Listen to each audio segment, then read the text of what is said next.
And we welcome you into the second edition of the Dodgers Prospect Podcast. I'm Casey Porter of Dodger Poke Report. And as you see on your screen, I am joined, as I will be every week, by Tim Rogers of Dodgers 2080. Tim, glad to have you again for week number 2. Yeah, and happy birthday, Casey. Hope you had a great day today. We're ready to go for podcast number 2. Appreciate some of the comments that were out there. We were asking for some feedback, and so we're going to respond to some of those as we go. And it may not all happen today, but we're going to keep going. We're going to be doing this at least weekly, and then we'll keep answering your questions as we go. A couple of the comments were, can you give us some breakdowns of some guys that we think are very close to the major leagues? Of course, we've covered the Bobby Millers and the Ryan Pepios and the Andre Jacksons and those guys ad nauseum. We have quite a bit of content between our two sites on those kind of guys. So the guys we chose to break down today, as far as guys that are going to be in AAA Oklahoma City to break, we don't know that for a fact, but I would have to assume both Miguel Vargas, who was the Branch Rickey Player of the Year in 2021, Michael Busch, who had the greatest month of hitting that I have ever seen with my own eyes. We're going to try to get to those two guys tonight. And then another question was some of the international players that are younger that haven't, one of them has made it to High A Great Lakes, but the other 3 were either at the complex or still in the Dominican Summer League. And those 4 prospects we're going to try to cover. We promise we'll get to Wilman Diaz, and then Luis Rodriquez, Alex DeJesus, and Leonel Valera. So those are the 4 international guys that we're going to try to cover tonight. We'll see what we get to. Whatever we do not get to tonight, we promise we'll get to on the next episode. Right on. Yeah, so the first guy you brought up was Miguel Vargas. I know Casey and I have both seen him live. Here's some videos of him. There we go. There's Miggy. Yeah, I covered him in 2019 when he was brought up to the Quakes. I met his father. His father is a legendary player from Cuba. Mm-hmm. And then with Miggy, what I saw him, he was still 19 and growing, still growing. I'm sure he's still growing, but he's definitely 19, where he definitely didn't have all his man strength. Sure. And you'd see a lot of balls that were hit into the deep parts of the field and caught on the warning track. But you could see that he was willing to go opposite field. You'd see that, there's a lot of good contact in terms of, hand-eye type stuff, where, he's a guy that if he wants to, he would not strike out a lot. Depends on what the Dodgers want to do with them. Some of these guys that they have, they strike out more because that's what the Dodgers want them to do. They want them to really go for the power. I think Miggy is the type of guy that could hit in the 300s. We'll see about that. The big question that I have, and I think a lot of people have, is his position. Is he a third baseman or is he a first baseman? I think many of us are praying that he becomes a third baseman, because first base is in good shape. It could be even better shape if we sign Freddie Freeman. But we have Max Muncy there. We have Cody Bellinger there. We could have a Michael Busch there eventually if second base is taken.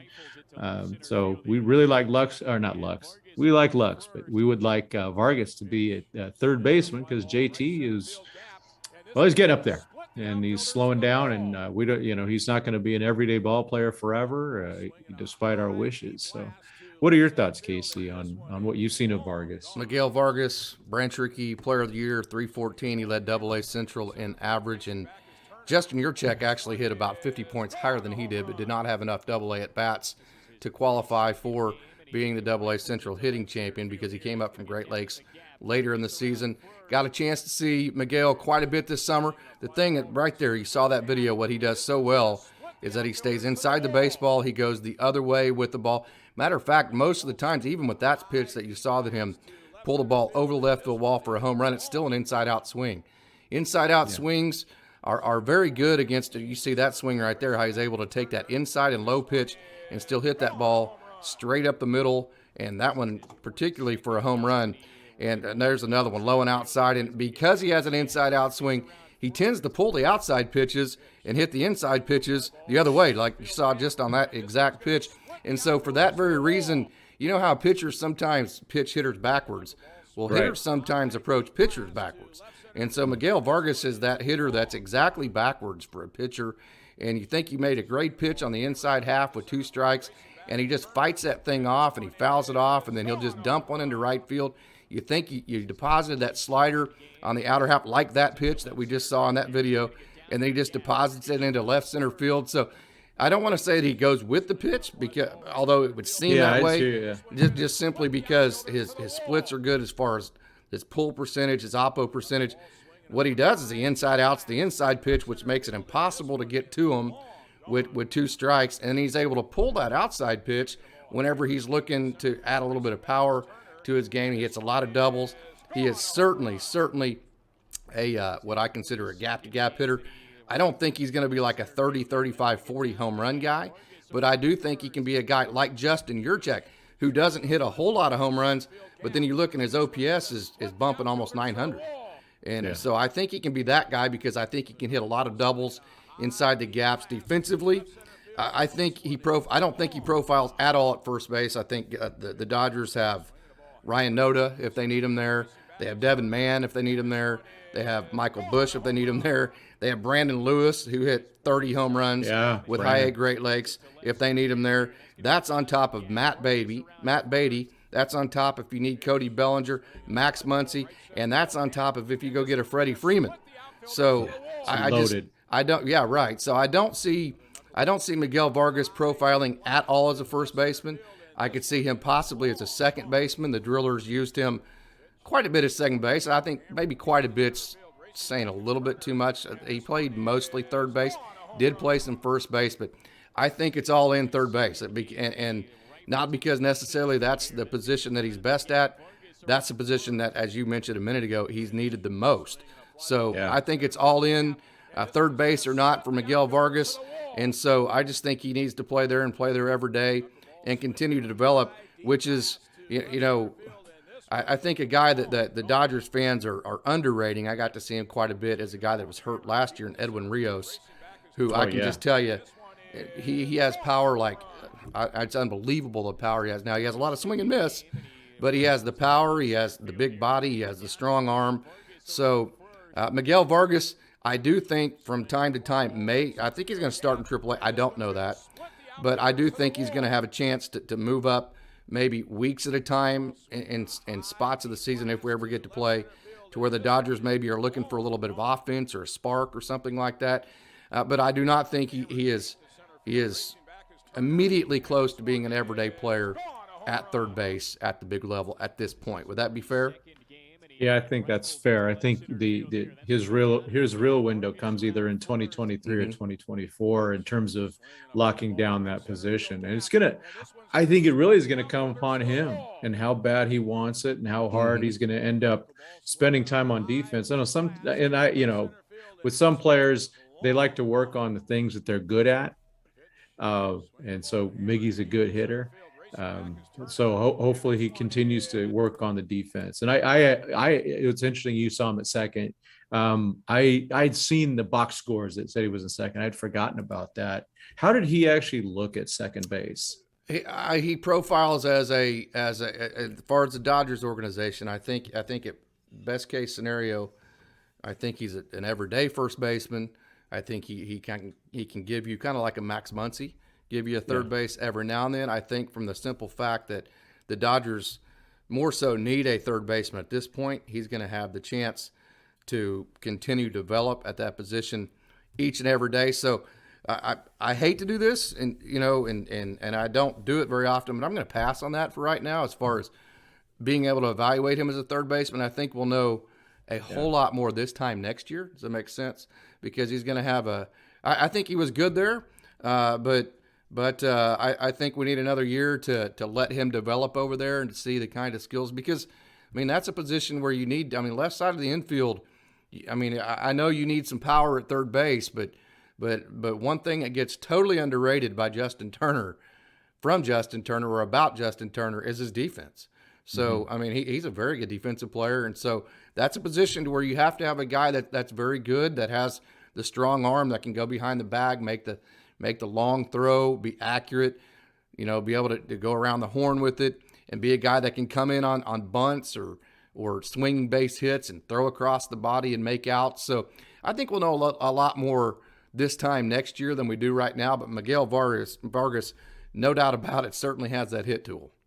Yeah, and it's funny because the same things we just talked about with Mr. Vargas kind of applies to Michael Busch. Yeah, he's a guy that they've said, hey, we're drafting this guy as a second baseman. He really didn't play much of it in college. I think he was all first base? Yeah. And to kind of give you an interesting story on him, Tom Holliday, I'm friends with the Holliday family. Josh Holliday is the head coach at Oklahoma State University, where I graduated, and he actually went to the same high school I did. I actually talked to Tom Holliday over the Christmas break about Michael Busch because Tom managed Busch in the Cape Cod League while Busch was in college at North Carolina, and the comment that Tom made was that he is the toughest human being that he has ever coached, and coming from Tom Holliday, that is quite a compliment. He gave me a story. I don't know if Michael wants me to tell or not because it was kind of a hush-hush at the times. I didn't want to know about it. I didn't want anybody to know about it, but he hurt his finger and didn't want to tell anybody because he didn't want to not play, and it was one of those deals where Tom just looked at it and was like, wow, I cannot believe this kid has this kind of pain threshold. But Tom told me that he moved him to second base that summer in North Carolina.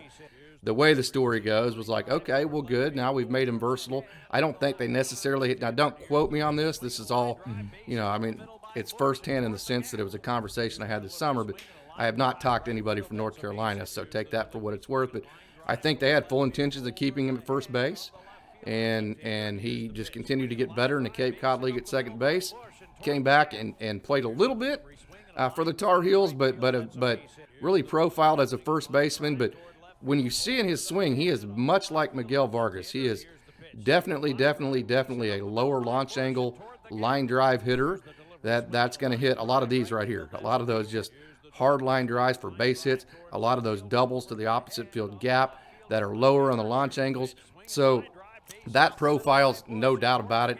As a second baseman, I have seen him play defensively second base, and you wouldn't. I'll put it to you this way: if you didn't know that he was just starting kind of his career at second base, you couldn't tell him apart from any of the other professional second basemen. Does that make sense? Oh, that's good. I mean, second base is obviously a very different position than it was just a few years ago, where you go, well, look, I'm going to take the light hitting guy, and he's either going to be a second baseman or a shortstop. But with the shifting that goes on, you've got either a third baseman or a shortstop there half the time to help cover the ground. That's why Max Muncy is able to play second base. And credit to Max. Max has worked super hard, it seems like, a second, because he's pretty darn good there now. Well, and I can tell you, when he was in Oklahoma City, he wasn't pretty darn good defensively. Yeah. He was, I'm going to point blank say it, he was bad. I mean, and I mean that complimentary because he's not bad anymore. So, right. He's made more strides defensively, I swear. And I saw him a lot at Baylor because OSU plays Baylor a lot. And I saw him in the Big 12 tournament. I saw him in Stillwater when OSU played Baylor. And then I saw him in Oklahoma City. And I cannot believe how much better he has gotten defensively. So I think that's a good comparison, Muncy and Michael Busch, as far as getting that much better defensively. Yeah, and it is a credit to Muncy. I mean, if you look at my history at Dodgers Nation with some of my things about infield defense, I'm on him hard. But now, I looked at his numbers because people were like, oh, with the Freddie, I know we're kind of diverging, but with the Freddie Freeman speculation, that might put Muncy at second more than not, even with the DH. And people are like, oh, man, Muncy can't play second. Well, I looked at his, the eye test first this year said he's better. And then the numbers, the advanced metrics and things did say that he was better. Mm-hmm. And I think with a guy like Busch, if he's that tough, and he probably has a work ethic to go with it. No doubt, yes. That's the type of person that, really that the Dodgers look for things beyond just the metrics and things like that and the statistics. They are looking for things like that. Kylie McDaniel did a thing on ESPN, and our Clint Pistillas with Dodgers Nation was asked him a question. And he really got into some details about how the Dodgers do things a bit differently than other teams, and character and culture. Production without perfection. He goes, there's pitchers out there that throw just what, they're the perfect size and perfect everything. But Bobby Miller's 6'5", 220. That is not a pitcher's body. Yeah. But he's good. And so you go, and so now I'm starting to go, okay, now I can see more about why they drafted Michael Busch. And, I from what I recall was that maybe he was picked a little high for where he might have been expected to go. When you have a hit tool like Michael Busch, yeah, you never get drafted too high. I'm just telling you, because you can teach a guy to play defense. At this level, you can't teach a guy to hit. Either they can or they. Now, you can make him a better hitter. Don't get me wrong. I mean, you can show him analytics. You can tweak swings. You can, but if they can't hit, literally can't hit at this point, there's really not a whole lot you can do for him. This guy has a hit tool that is elite. So, if anybody wants to make an argument that the Dodgers took anybody that can hit like him or Justin Yurchak or Ryan Noda or Miguel Vargas or any of those guys too high, I would definitely disagree with that sentiment. Yeah, well, and that's the thing with the Dodgers. They do look a little bit differently at things. They will take. They don't worry about what position they play. They worry about that later, like you said. If you can hit, I mean, you're a coach. If you got a guy that can hit, guess what? He's playing. You put him in the lineup and you find out where he's playing. And not only that, the Dodgers like playing everybody at multiple positions. So I mean, let them develop and see where they go. Yeah. I'm excited about Michael Busch. And it's funny, he ran up the chart so fast. Yeah. And there was no numbers to back it up, in terms of raw statistics. But it was all of a sudden these people started talking about him. It was from Arizona and things like that, just by what they saw. Yeah. And so just because a guy may hit 210, that doesn't mean. And usually it's a small sample size with some of these times that they're in there, especially when 2019. When he was drafted, those mean not much. It's more of what do they see, and you can just see that all of a sudden the Dodgers are inviting him to spring training, and he's getting all this play. Yeah, and he becomes on one of those kind of untouchable lists, and the Dodgers have their secret untouchable prospect list, and I bet Busch is on it, or he's pretty close to it. Where it would take a Juan Soto or something like that to get him. But they're not going to give him away just for a 2-month rental or things like that. Sure, and I can tell you, Tom Holliday, he was the head coach at Oklahoma State for many years, assistant coach during the '80s when Oklahoma State was in the College World Series 7-8 years in a row. He recruited Pete Incaviglia, Robin Ventura, all those guys to play at Oklahoma State. Just to give you a reference, and his nephew Heath Holliday was actually a scout for the Dodgers, who really was one of the instrumental guys. And then Billy Gasparino, the player, the director of player development, played for Tom Holliday at Oklahoma State. So I can promise you there were some phone calls, text messages between Tom, Heath, and then Billy Gasparino of, hey, this dude can hit.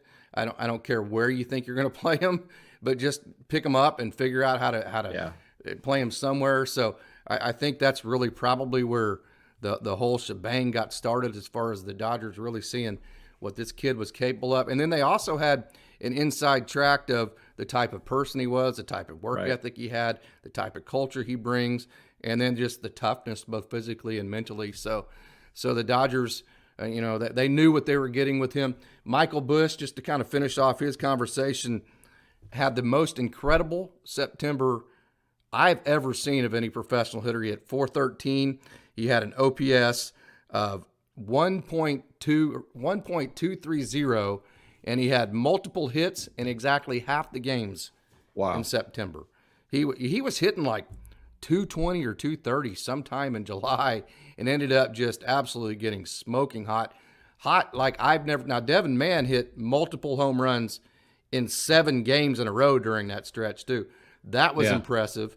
Ryan Noda led Double-A in Double-A Central in home runs. That was impressive. Miguel Vargas was the Branch Rickey Player of the Year. That was impressive. But the most impressive thing that happened at Double-A this year, no doubt, was the September that Michael Busch put together.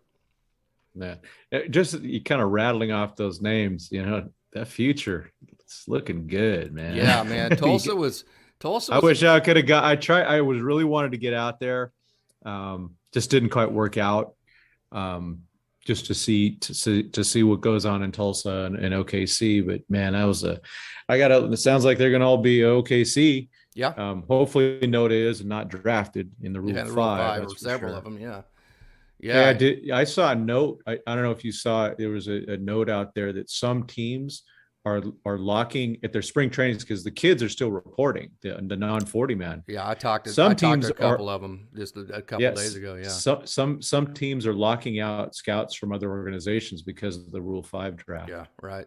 Because they don't want to get a look. If you're good, if take any of our guys. No doubt. If you're a Dodger, man, and you got all of these guys, and we haven't even mentioned Cody Hosey at third base, who was a first-round draft pick out of Tulane, who I know people are like, well, he didn't have a good 2021, and you would be exactly correct by saying that, but he had an oblique injury.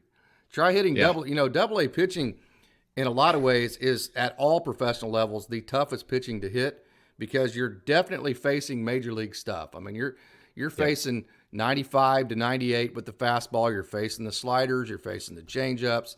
You're facing all the tumble and all the fade.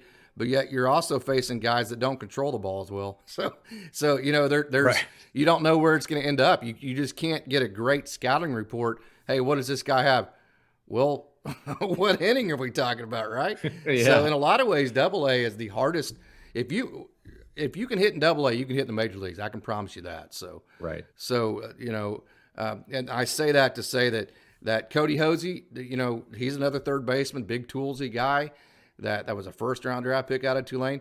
We'll see what he has in 2022. So it'll be exciting to see what he brings. So there's another third base prospect as well. So you mentioned the Dodgers being absolutely loaded, and they absolutely are.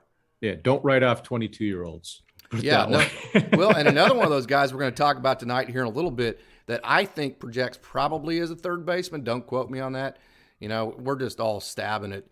And I think even at the, when a guy's however old Alex DeJesus is, everybody's stabbing it at the dark at that point because you have no idea what a guy's going to develop into 3 or 4 years. I mean, just look at Max Muncy. So I think Alex DeJesus is also a guy that could be a 20, 25 home run, 30 home run guy a year that could profile as a third baseman in the Dodgers organization as well. So the left side of the infield, let's move on to our next prospect that we want to talk about. I know you're very high on him and rightfully so. Wilman Diaz, he is one of the most exciting prospects in the entire Dodgers organization. You see some video here of him taking some BP. You saw him taking some ground balls.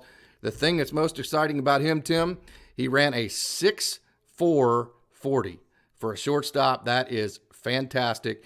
So obviously has a speed as you see him running here. And when you watch him swing the bat, man, he has that Javier Baez look to him.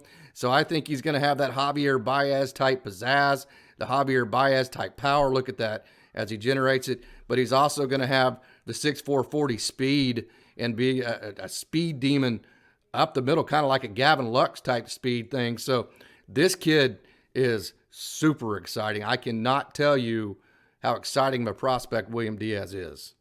Yeah, I was looking at the chat that Kyle Glazer of Baseball America had, and people ask about Diaz, and they said, "Who does he compare to?" And he said, "Well, it's not fair to compare him to anyone yet, but just some facts. The guy just turned 18 in November. Mm-hmm. He's 6'2". Yeah. They say that he will stick at shortstop. Yeah, there's no doubt he will. Absolutely no doubt he will. Yeah, unlike DeJesus, which is I think that's correct that he's probably a third baseman. But yeah, this young man, and he's a young man. I mean, literally just 18. He can just now he can buy cigarettes. Woohoo! He better not. But he, that's the type of player that is exciting, and he's raw, and you go, what's he going to grow into? Because as an 18-year-old, he's still growing into his body. Mm-hmm. If all of a sudden, he turns into, grows into like Chad Billingsley legs or something like that, well, then he's not going to be as fast as what he is now. But the projection is still good with him, but it's wide open. They said that Kyle said that he was, a bit all over the place this year. He started really fundamentally poorly, but he showed some good signs though. Yeah. There's a lot, the tools are there, but the ceiling is very high. He could be an all-star or he could be, a dud. Yeah. But there's you sign a guy at what, he was 15 or something, 15, 16 when they signed him. You sign a guy and with the big projectability, and you hope that he works out. Again, it does come down to how hard Wilman's going to work. And that's even tough to tell because he's still a young man. So again, another exciting player, and we should see him stateside this year. And I hope we get to see him at Rancho. Yeah. I'd like to get my eyes on him live. That's the type, those are the type of players that are exciting. I got to see Cartaya live. Yeah. And everything changed when a guy like a Cartaya comes to the plate. Yeah. All our eyes are on him. People actually go to watch him. And He's I think Diaz could be the same type of guy. Yeah. The speed and power. It would be nice to have a 30-30 type shortstop that fields really well. Yeah. Yeah. The thing that people have to understand, Wilman Diaz, Luis Rodriquez, a big outfielder, very projectable outfielder as well, that if we have time, we'll get to tonight. And Leonel Valera, I believe I'm saying that right. Leonel, or is it Leonel or Leonel? I believe it's Leonel, yeah. So the thing about those guys that you need to understand, they did not have good years statistically, but that's not uncommon. I mean, these kids are young.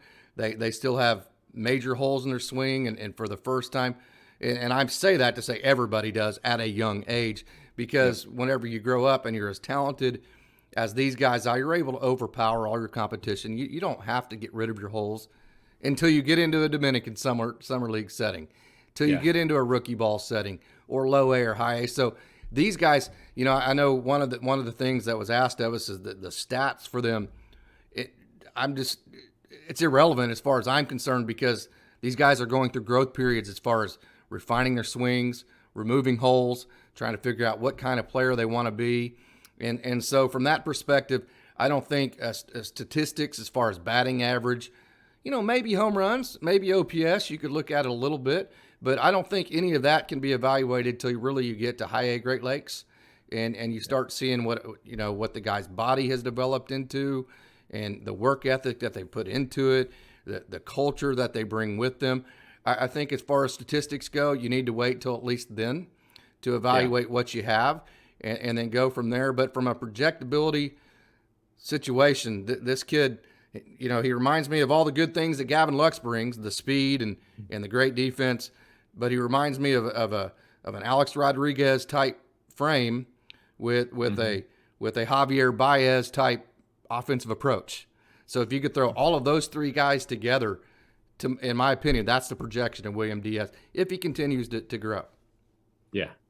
It's the big ifs, right? I mean, which we've just kind of hashed out pretty well. The only thing with Javi, man, I just hope he didn't strike out like he does. And that's the thing. He's so stubborn. Gosh. Yeah. It's that guy. He got a nice contract with Detroit, but he could have gotten a lot more if he wasn't so stubborn. Yeah. At the plate, change your approach a little bit. Yeah, no doubt. Next guy, let's move on to Leonel Valera. He did play in high A Great Lakes this last year.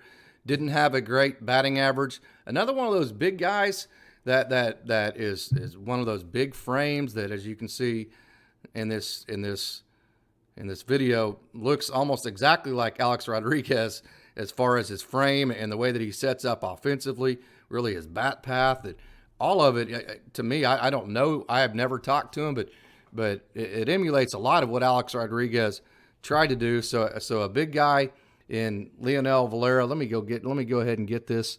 Go ahead and talk about him for a minute. I'm going to get this media to go ahead and loop so we can talk about him a little bit more. I mean, Valera's been on the prospect list for a few years off and on. And he did have a tough year. It's one of those things where you don't know how much the COVID really impacted, the COVID break that he had. Even in so Great Lakes, he was there and he repeated, but that was because they switched divisions. Yeah, right. But from low A to high A.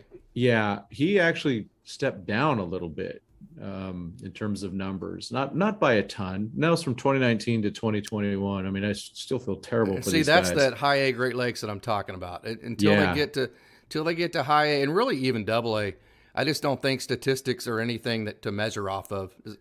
You know, I think he's a pretty good example.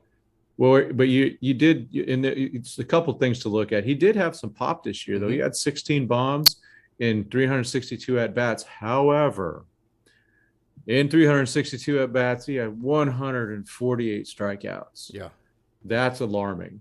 I don't care what level you're at. If you're striking out that much, something's wrong. In the year before, he had 137 and 449. So the strikeouts are very well could be an issue. Yeah, and the OPS was only 741. So you're getting the strikeouts, and you're not getting the 900 to the 1,000 OPS as far as this year went. Yeah, you double the walks, and I'm okay with it. But sure.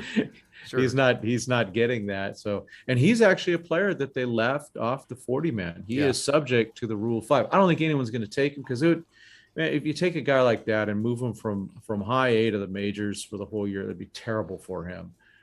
So I don't think he gets drafted, but I think he's one of those guys that he could be one of those that just all of a sudden turns it around because it clicked. Yeah. And he's 22 now. He's been in the United States a while. There's a comfort level that these gentlemen, they have to deal with. Yeah. They're not used to being in the United States, and it is a different lifestyle, and they're far away from home, and sometimes they have a few friends on the team, which is good. They hang around a lot and go to Chipotle together. I know that for a fact. They love it. And so with Valera, he could be just a heartbeat away from turning it around. So that's one of those players where the tools are there. Yeah. On the 20/80 scale, I'm just on the pipeline really quick. They have him, his hit 40, run 55, arm 60. Overall, they have him as a 45. So they still have him, as an average type guy, as average type prospect. Average being they think he has a chance to be an average major leaguer. So that's something. And I'm still, I hope he doesn't get drafted. The prospect hugger in me goes, I hope no one gets drafted, even though it'd be a good opportunity for those guys. But I think he's going to be good. I think he's a guy that could project possibly as a second baseman from the arm talent perspective and those kind of things. I think that's another option for him. For him to do that, he's going to have to, I think he would be the first one to say, you're going to have to reduce the strikeouts and increase the walks and go from that perspective if you're going to be an offensive player or a position player in this organization. You have Zach Ching, that was at High A Great Lakes, who was a great player out of Virginia Commonwealth. You have Jacob Amaya, you have Gavin Lux, you have Trey Turner, you have Wilman Diaz. So this is an organization that is absolutely well. And then you have Omar Estevez, who spent all last year at Oklahoma City, who is a very talented player as well. So Zach McKinstry can play shortstop if you need him to. So this is an organization that is loaded at every position. So for any person to get into a major league lineup every day for the Dodgers, you really can't have very many holes in your game. So it'll be interesting to see where this kid ends up. Let's move on to our next prospect, and that would be Luis Rodriquez, a big outfielder for the Dodgers. And this is a guy that I like. I think he has let me get to him here just a second. I think I'll see here that he has what I think is big time power potential. And the guy that he reminds me of when I see him swing the bats, Matt Holliday. That looks just like Matt Holliday when he swung the bat at that age. And being from Stillwater, I got to see Matt Holliday play a lot. And so, the path that his bat comes through, the way that he gets through the baseball with his weight, the way that he's able to stay up the middle with it, that's the kind of projectable that I think this kid has. I think this kid has big time power. Now, again, another one of those kids that didn't have great numbers in the Dominican Summer League, but who cares? Because he's trying to, a lot of times in the minor league, especially lower levels, you're trying to expand your game. You're trying to see all of the things that you're capable of doing. And in doing so, a lot of times your numbers don't look as good because you're failing more because you're trying new things. Does that make sense? Yeah. So I mean, the coaches are saying, hey, you need to work on this. Sure. And so you spend about, and you're not doing it. You're doing it in the middle of the games. You don't have a choice. It's the middle of the season. So that's in some cases, that's, the first time some of the coaches get a hold of them. And so that's what they're going to do is mess with them as much as they can, and not in a bad way. They're not trying to mentally mess with them. They're trying to see, what can they really do? How do they, and the Dodgers they're the best at this, get the most out of a player. And so they're the best at being patient, of putting players in so many different positions to where they find out, okay, we already know you're good at this. So let's find out the 10 other things that you might be good at too. And then they don't worry about the failure at the early stages, and then they let the player just develop. Yeah. And that's what they do. I mean, I talk to, kids that I used to coach, and they're in the college, and I always tell them, I hope you get drafted by the Dodgers, because they know I'm a Dodger honk, but I go, it's not because I'm that. It's because that will be the best opportunity for you to develop. Yeah, no doubt. And if it's a pitcher, I hate to say it, but I'll even say, if the Astros draft you, who, they're the evil ones, but they develop pitchers really well. So there's certain teams that know how to develop talent, and the Dodgers have it down. Interesting that you say that, because I just literally talked to one this week with Robbie Pito, who in the 2020 draft, of course, people are going, well, he didn't get drafted. He's not a big draft pick. Well, don't let that fool you. It was a 2020 5 draft. rounds. Yeah, 5 rounds. He would have been a 7th or 8th round draft pick. This is a really good pitcher. And so he got to choose the team that he wanted to. And one of his comments was, well, I knew I was going to an organization that the competition was going to be fierce. It was going to be harder to move up. It was going to be harder to get into a rotation because there's so much talent. So people ask me, well, why would you go with all that talent? And my answer is, well, because why wouldn't I go with the organization that does the best job of developing all of their prospects, right? So, I mean, that backs up exactly what you're saying about the development within the Dodger system. Yeah, no, I missed out on a chance to see Robbie. I know I think he debuted at Rancho. He got in at Rancho, I think. I just didn't get a chance to get up there. So I have a feeling he'll probably start the season again there, and then move up to Great Lakes halfway through the season is my guess. Big 4-seam up in the zone, a lot of tumble and fade on that changeup. Really sharp. Well, he's working on a slider right now. He has a curveball that, when he's trying to throw that get me over to get ahead in the count to pitch backwards, it looks more like a 12-6 curveball. Then when he's going for more of the strikeout type breaking pitch, it looks more like a slider. So it's kind of an amoeba pitch right now, in the sense that it looks different. It shapes differently based on the count and what he's trying to do with it. So he's working on developing a slider to become a 4-pitch pitcher, which I think he probably needs if he wants to profile as an everyday 5-man rotation starter. So Robbie Pito, a great prospect. Let's move on to our next international prospect that was asked about, and that is Alex DeJesus. And this is a young man that has played a lot of shortstop. He profiles on the left side of the infield. Let's say that. I think he can play both shortstop. I think he can play also third base.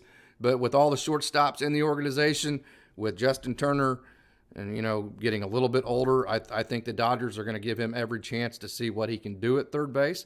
There's a lot of competition there too. So I think he could profile at either position. But I think this is a guy that he actually did have a pretty good year. He hit almost 270 and hit 17, 18 home runs, had a good OPS. He had a very good year, and you can see this swing right there. There's a lot of lift into that swing. He's going to hit a lot of these. Just hard hit, line drives, fly balls, and he's able to hit the breaking pitch so well, because if you look at the plane of that swing and watch it, you'll see it really good right here. How it goes below his hands, that matches that pitch down in the zone very, very well. And the thing that I like about him, as you saw in that last pitch, so you would think, well, you could get him up in the zone, right? See that how he's able to hit that low pitch so easily because of the bat angle. You say, well, maybe you can get him up in the zone. Well, looky right there. That's what he's able to do to a pitch up in the zone.